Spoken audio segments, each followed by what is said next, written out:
एक भाई भी है मयंक। मयंक अपनी बहनों को बहुत प्यार करता है, लेकिन मयंक की पत्नी सविता इस मामले में मयंक से बिल्कुल ही अलग है। वो अपनी ननदों का जितना बुरा कर सकती है उतना बुरा करती ही रहती है और अपनी ननदों पर हुक्म भी चलाती है। करिश्मा, करिश्मा, तुमने अभी तक नाश्ता नहीं बनाया? तुम्हारे भैया को ऑफिस जाने में देर हो रही है। हाँ भाभी, बस अभी बनाती हूँ। करिश्मा, तुम ये ढीलापन छोड़ दो। कल को पराये घर जाना है। वहाँ अगर तुम इस तरह से काम करोगी तो लोग क्या कहेंगे कि माँ ने और भाभी ने कुछ सिखाया नहीं। और तुम्हारी दोनों बहनें कहाँ हैं? अब रेशमा मार्केट गई है और मनीषा सो रही है। क्या? सुबह के 8 बज रहे हैं और ये महारानी अभी भी सो रही है? ये कहते हुए सविता अपनी सास दुर्गा देवी के पास जाती है। माँ जी, देख रही हो अपनी बेटियों के तौर तरीके? क्या हुआ बहू, सुबह सुबह क्या कर दिया मेरी बेटियों ने?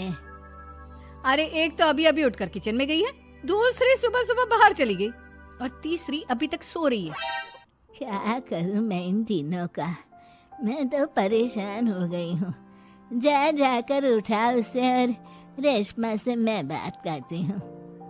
सविता सीधा मनीषा के कमरे में जाती है और उससे कहती है, महारानी जल्दी उठो, सूरज सर पर आ गया है। भाभी थोड़ी देर और सोने दो ना, मैं रात को लेट सोई थी। वो क्या ना, यूनिट टेस्ट चल रहे हैं। शराफत से उठती है या नहीं, या फिर पानी की भरी बाल्टी डालूं तेरे ऊपर? नहीं नहीं भाभी, मुझे बिस्तर में नहीं नहाना, उठती हूँ मैं। मनीषा जल्दी से उठकर बाथरूम में चली जाती है। सभी आराम से बैठकर नाश्ता कर रहे होते कि तभी रेशमा बाजार से हाथ में सामान लिए आ जाती है। रेशमा को देखते ही सविता उस पर बरस पड़ती है। लो, आ गई महारानी। ऐसा भी क्या सामान लाना था जो सुबह आंख मलते ही बाजार की तरफ रवाना हो गई?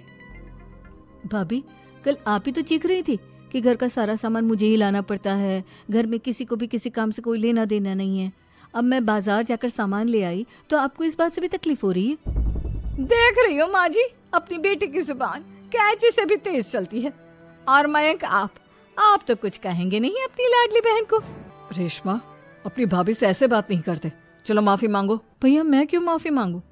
आप भाभी से बोलिए ना कि हम पर कम हुक्म चलाया करे। हम इस घर की बेटियां हैं और आपकी पत्नी की ननद है, नौकरानी नहीं। लो कर लो बात। इनकी भलाई के लिए कुछ भी बोलो तो इन्हें बुरा लग जाता है। इस घर में यही इज्जत है मेरी। देख लो माँ जी, आपकी बेटी किस लहजे में मुझसे बात कर रही है। सविता वहां से चली जाती है। मयंक को बहुत गुस्सा आता है, वो भी वहां से चला जाता है। फिर करिश्मा रेशमा को समझाती है, रेशमा, तुम्हें भाभी से माफी मांग लेनी चाहिए थी ना।